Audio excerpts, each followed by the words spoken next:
Last year, One Vote at a Time traveled to Virginia with a crew of 5 women to film campaign ads for candidates without the means to make their own. We are shooting a campaign ad for Elizabeth Guzman, who's running for the Virginia House of Delegates. We set up a small studio in an activist's house, and we made almost 30 ads for 19 different candidates.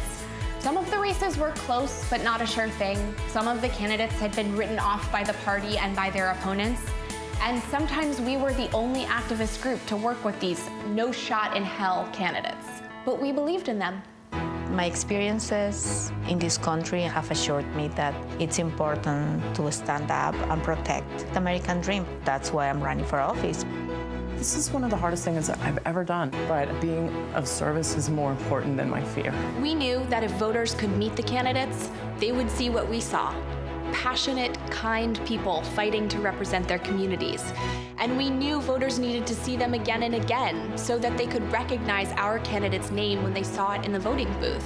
No matter what you look like or who you love, you are welcome in our Virginia. The results of the election in Virginia, John Bell won, Jennifer Carroll Foy won, Elizabeth Guzman won. This was just an unimaginably good night for Democrats. We did it! We did the damn thing! They didn't just have all the same old people run. Elizabeth Guzman, one of the pioneering Latinas, took an incumbent Republican seat. Danica Rome is the first openly transgender person to be elected to state office. Dawn Adams from Richmond is the first lesbian. Tons of people who ran for the first time last night because they have been moved by what has happened in this country. This year, there's a lot more to do, and the stakes are as high as they've ever been in our country's history. So, we're going bigger. More crews, doing more ads in more states. And for that, we need help.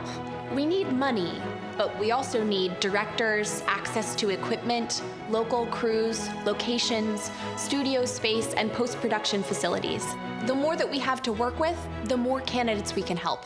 We'll be working in concert with other activist groups, but no other organization does exactly what One Vote does. We need every race that can be won to be won. The only way they ever are, one vote at a time.